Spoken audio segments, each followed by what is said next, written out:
नमस्कार प्यारे विद्यार्थियों, बच्चों। आज का जो हमारा सेशन है उसके अंदर हम डिस्कस करेंगे वाटर रिसोर्सेज के एमसीक्यूज CGREO 2017 क्वेश्चन पेपर के। उससे पहले एक छोटा सा करेक्शन है, उसको कर लीजिए। पिछले जो क्लास हमारी हुई थी एग्रोनॉमी वाले सेक्शन में, है ना, एग्रोनॉमी वाला जो हमने एमसीक्यूज पढ़ा था उसका, हालांकि मैं आपको मैसेज भी पिन कर दूंगा, एग्रोनॉमी वाले सेक्शन में मैंने मैसेज पिन कर दिया है और उसके थंबनेल पर भी लिख दूंगा कि ये वाला करेक्शन है। करेक्शन क्या है, हमने पढ़ा था कजरी, ठीक है। ये कजरी कहाँ पर है? जोधपुर में है, सेंट्रल एरी जोन।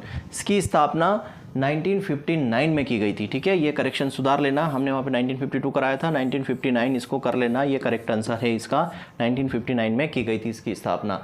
ये आपको उस लेक्चर के मैसेज में भी पिन कर दिया है और उसके थंबनेल पर भी लिखा मिल जाएगा, ठीक।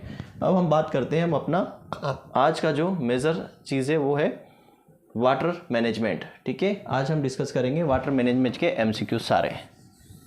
बिल्कुल सिस्टमेटिक आपका पेपर बनता है, सिलेबस के अकॉर्डिंग बिल्कुल सिस्टमेटिक, जैसे सिलेबस में दिए हैं सब्जेक्ट वाइज उसी प्रकार से पेपर भी आपका यहाँ पर बनता है। ये सबसे अच्छी चीज़ लगी मेरे को। सबसे पहला क्वेश्चन यहाँ पर है, specific yield is also known as, विशिष्ट उपज को किस रूप में भी जाना जाता है। पहले तो समझो कि स्पेसिफिक यील्ड होती क्या है। देखो, अगर हम बात करें ये यील्ड का कि नीचे क्या होता है, ये ग्राउंड वाटर होता है हमारा, है ना, ग्राउंड वाटर होता है। ग्राउंड वाटर जो है हमारा, रॉक्स नीचे क्या होती है, चट्टानें होती है, रॉक्स होती है, सोइल होती है ना, रॉक्स भी होती है, सोइल भी होती है, अनकन्फाइंड एक्वीफर जिसको बोलते हैं, ठीक है। रॉक्स के अंदर पानी, अनकन्फाइंड एक्वीफर जिसको बोलते हैं, क्या बोलते हैं, अनकन्फाइंड एक्वीफर। मतलब चट्टानों के नीचे जो है, ग्राउंड ज़मीन के नीचे जो चट्टानें होती हैं, सॉइल्स होती हैं, मिट्टी होती है, वहाँ पर पानी भरा रहता है। होता क्या है, वो पानी जो है ड्रेनेज के थ्रू, ड्रेन होता है, बह जाता है। किसके वजह से? ग्रेविटी की वजह से, गुरुत्वाकर्षण फोर्स की वजह से। अगर वो पानी ड्रेन हो रहा है, बाहर निकल जा रहा है, तो वो जो रेशियो है, टोटल अमाउंट जितना अंदर है ग्राउंड वाटर, ग्रेविटी के थ्रू जितना ड्रेनेज होकर जा रहा है, उसी को बोलते हैं स्पेसिफिक यील्ड। तो इसको और किस नाम से जाना जाता है बच्चा? तो उसको जाना जाता है ड्रेनेबल पोरोसिटी, ड्रेनेबल पोरोसिटी के नाम से जाना जाता है, नलीदार छिद्रलता के नाम से जाना जाता है। मतलब क्या है, सीधी सी बात है, the volume of water that saturated. मतलब हम ये बोल सकते हैं कि जितना भी सेचुरेटेड पानी है, पानी की मात्रा है सोइल के अंदर, रॉक्स के अंदर, वो ड्रेन हो जाती है, बह जाती है ग्रेविटी की वजह से, टोटल में से, ठीक है। मान लो यहाँ पर ये इतना टोटल पानी है, इसमें से जितना जो है वो बह जाए, किसकी वजह से? ग्रेविटी की वजह से, ग्रेविटी की वजह से। इसको बोलते हैं हम स्पेसिफिक यील्ड, जिसको ड्रेनेबल पोरोसिटी भी कहा जाता है, ठीक। नेक्स्ट है, rainfall erosion depend upon the following except one, identify odd one. इन्होंने बोला है कि वर्षा चरण निम्न में से एक को छोड़कर सभी पर निर्भर करता है, उस एक कारण की पहचान करो। देखो, रेनफॉल के थ्रू इरोजन होना। अब देखो, रेनफॉल का जो इरोजन है मतलब जैसे मान लो पानी आएगा तो मिट्टी क्या है, बहकर जाएगी। इरोजन का मतलब होता है मृदा क्षरण, है ना, क्षरण होना। तो रेनफॉल इंटेंसिटी मतलब रेनफॉल कितनी तेज है। अगर रेनफॉल हैवी रेनफॉल है, तेज रेनफॉल हो रही है, तो इरोजन ज़्यादा होगा। अगर धीरे भी हो रही तो पानी तो बह के जाएगा ना, तो रेनफॉल इंटेंसिटी से तो इरोजन होगा। सोइल का टाइप कैसा है, आपकी सैंडी सोइल है या ब्लैक सोइल है, लेटराइट सोइल है, उसकी वजह से भी इरोजन डिपेंड करता है, सोइल के टाइप पर भी। टोपोग्राफिक सोइल है आपकी, ऊबड़ खाबड़ सोइल है, स्लोपी लैंड है, तो भी क्या होगा, इरोजन मैटर करता है। वेजिटेशन कवर मतलब कि होता है वनस्पति आच्छादन, कि वहाँ पर आपने कौन सी वनस्पति लगा रखी है। जैसे मेज क्रॉप है, उसमें इरोजन ज़्यादा होता है, लेकिन जो कवर क्रॉप होती है जैसे सोयाबीन है, मूंग है, दाल है, इनमें जो है इरोजन कम होता है। तो इस पर भी डिपेंड कर रहा है। किस पे डिपेंड नहीं करेगा? तो सोइल के टेम्परेचर पर। सोइल के टेम्परेचर से इरोजन का कोई लेना देना नहीं है, ये डायरेक्ट अफेक्ट नहीं करता। तो आंसर क्या हो जाएगा? आंसर हो जाएगा आपका यहाँ पर सोइल टेम्परेचर, ठीक है। सोइल टेम्परेचर यहाँ पर आंसर हो जाएगा। Water level recorder is used, ठीक है। जल स्तर रिकॉर्डर का उपयोग किया जाता है खुदाई कुओं में, ठीक है। डग वेल में क्या कुओं में किया जाता है? नहीं। ट्यूबवेल में करते हैं? नहीं। ड्रेनेज को मैनेजमेंट करने के लिए करते हैं? नहीं। इसका यूज़ किया जाता है धाराओं में। देखो, वाटर लेवल हमें रिकॉर्ड करना है। जैसे क्यों करते हैं? जैसे मान लो बाढ़ भी आती है ना, तो जैसे पूर्वानुमान लगाना, फोरकास्टिंग करना, हैवी रेनफॉल हो रही है तो बाढ़ आ सकती है।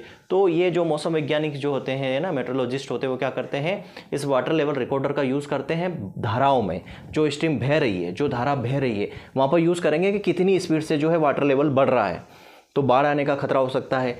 नदियों में नदी का वाटर लेवल चेक करना हो, या हमें तालाबों का वाटर लेवल चेक करना हो, जो पानी बह के आ रहा है, तो धाराओं को मेज़र करने के लिए, मतलब ये है, ठीक है, धाराओं में जल स्तर रिकॉर्डर का उपयोग किस में करते हैं, धाराओं में करते हैं, स्ट्रीम में करते हैं। क्यों करते हैं, क्योंकि यहीं से तो हमें पता चलेगा कि वाटर लेवल कितना तेज़ी से बढ़ रहा है, खतरे के निशान तक तो नहीं पहुंच गया, बाढ़ आने जैसी स्थिति तो नहीं बन जाएगी 1-2 दिन में, इतनी हेवी रेनफॉल हो रही है। तो जो जल स्तर रिकॉर्डर होता है, इसका उपयोग धाराओं में किया जाता है, स्ट्रीम में किया जाता है, ठीक है। Water requirement for groundnut crop, देखो ग्राउंडनट क्रॉप के लिए कितना चाहिए, लगभग 500 के आसपास चाहिए, 500 मिलीमीटर के आसपास चाहिए। देखिए ऑप्शन यहाँ पे दिख रहा है, ये मोस्ट इंपॉर्टेंट है। अलग अलग सारी क्रॉप की पढ़ेंगे हम। राइस की लगभग 1250 से 1500 के आसपास हमें चाहिए होती है, गेहूँ की 450 से 650 के आसपास चाहिए, ये सारी हम पढ़ेंगे, ठीक है। तो ग्राउंड कितनी होती है, 400-600 होती है। Which crop has the highest irrigated area in India after rice और व्हीट, गेहूँ और चावल के बाद सबसे ज़्यादा सिंचित क्षेत्र किस फसल का है, तो आप सबको पता है, शुगर केन का सबसे ज़्यादा सिंचित क्षेत्र है राइस और व्हीट के बाद। Which state in India has the highest irrigated area, तो सबसे ज़्यादा इरीगेटेड एरिया कहाँ मिलेगा, इन 4 ऑप्शन में आपको क्या दिख रहा है, पंजाब में सबसे ज़्यादा इरीगेटेड एरिया है ना। ये तो इजी क्वेश्चन थे। The number of village tank in Chhattisgarh is approximately, ये पूछा गया है कि जो छत्तीसगढ़ है उसमें गाँव के टैंकों की संख्या कितनी है, गाँव के टैंकों की संख्या कितनी है, तो गाँव के टैंकों की संख्या जो है लगभग 1200 प्लस। अब देखो ये जो डाटा है, ये डाटा चेंज हो सकता है, इसको याद मत रखना, मैं लेटेस्ट वाला करवाऊंगा, और ठीक है लेटेस्ट वाला करूंगा। क्यों, क्योंकि ये 2017 का क्वेश्चन है, अभी 6 साल हो गए, 2023 में हो सकता है कई सारे तालाब टैंक और खुदे होंगे, तो जो लेटेस्ट डाटा होगा उसमें मैं करवाऊंगा। लेकिन उस समय इस क्वेश्चन के अकॉर्डिंग, उस पेपर के अकॉर्डिंग जो आंसर लिया है वो हमने वो 1200 प्लस लिया है, ठीक है। वैसे देखा जाए तो पूरे छत्तीसगढ़ के अंदर जिले वाइज अगर आप टैंकों की संख्या देखोगे, तालाबों की संख्या देखोगे, तो लगभग 25,457 के अकॉर्डिंग है। जलाशयों की संख्या जो है लगभग 1000 के आसपास, 1008 के समथिंग है 2022 के डाटा के अकॉर्डिंग, ठीक है। बाकी मैं पूरा छत्तीसगढ़ एग्रीकल्चर आपको अलग करवाऊंगा, जिसमें डाटा वगैरह सब कुछ होगा। Irrigation commission India made recommendation, Bharat में सिंचाई आयोग ने सिफारिश की थी, कब की थी, 1972 में, 1972 में। देखो अलग अलग चीज़ें हैं यहाँ पर। फर्स्ट इरिगेशन कमीशन कब अपॉइंट किया गया था, 1901 में। दूसरा कब किया गया था, 1969 में, ठीक है। लेकिन इरिगेशन कमीशन इन इंडिया, उसने अपने रिकमेंडेशन बनाए थे 1972 में, ठीक। Irrigation is not major in which of the following unit, जो है किस इकाई से सिंचाई को मापा नहीं जा सकता। किस इकाई में नहीं नापते बच्चा, लीटर में नहीं मापते, लीटर में जो है इरिगेशन को नहीं नापा जाता। क्यों नहीं नापा जाता, ये हमारी जो है पीने वाले पानी की यूनिट है। हेक्टेयर सेंटीमीटर का मतलब होता है कि डेप्थ ऑफ वाटर, ऐसा हम बोल सकते हैं क्या, depth of water in A hectare area, in A hectare, 1 hectare में पानी की जो गहराई को इसमें मापा जाता है हेक्टेयर सेंटीमीटर में। मिलीमीटर मतलब एक यूनिट एरिया में, ठीक है, ऐसा हम बोल सकते हैं यूनिट एरिया में, ठीक है। Depth of water in a unit area, millimetre में। क्यूबिक मीटर पर सेकंड, ये नहरों में जो पानी बहकर जा रहा है उसको क्यूबिक पर मीटर सेकंड में मापते हैं। तो इरिगेशन में मापने की जो यूनिट है ना बच्चा, ये तीनों है, लीटर नहीं है। क्यों, क्योंकि यहाँ पर लीटर जो है यहाँ पर गहराई से संबंधित नहीं है, पानी की डेप्थ से संबंधित नहीं है। तो hectare centimetre, millimetre, cubic metre, ये हो तीनों जो है इरिगेशन की यूनिट है, लीटर नहीं है। Soil moisture is not measured by, soil moisture को कैसे हम नहीं माप सकते, आपको पता है सोइल मॉइस्चर को टेंशियोमीटर से मापते हैं। 2 मेथड होती है, डायरेक्ट इनडायरेक्ट, ठीक है। डायरेक्ट में आपका ग्रेविटेशनल मेथड होती है, जिप्सम ब्लॉक भी होती है, और न्यूट्रॉन भी मीटर होती है, साइक्रोमीटर नहीं है। साइक्रोमीटर से क्या मापते हैं, ह्यूमिडिटी, क्या मापते हैं, ह्यूमिडिटी मापते हैं, आर्द्रता मापते हैं, क्या मापते हैं, आर्द्रता मापते हैं साइक्रोमीटर से, जिसको हाइग्रोमीटर भी कहा जाता है, ठीक है बच्चा। तो ये टोटल 10 क्वेश्चन थे इसके अंदर। देखो वाटर मैनेजमेंट से 10 क्वेश्चन पूछे गए थे जब 150 नंबर का पेपर था। अब 100 नंबर का पेपर होगा तो अब लगभग 6 से 7 क्वेश्चन आपके पूछे जाएंगे। क्लियर है बच्चा। अभी जो हमारा कोर्स चल रहा है बच्चा, उस कोर्स के अंदर मैं आपको बता दूं, उस कोर्स के अंदर हम क्या करवा रहे हैं, अभी आप उस कोर्स के अंदर हम करवा रहे हैं 75 डेज मैराथन या 75 डेज टारगेट बेस्ड स्टडीज़, ठीक है, 75 डेज क्या करवा रहे हैं, टारगेट बेस्ड स्टडीज़, 75 डेज क्या करवा रहे हैं, टारगेट बेस्ड स्टडी करवा रहे हैं, टारगेट बेस्ड स्टडी करवा रहे हैं 75 दिन। इसमें से डे 1 कंप्लीट हो चुका है, डे 2 कंप्लीट हो चुका है आज, और डे 3 मतलब अक्टूबर 3 को डे 3 कंप्लीट होगा कल।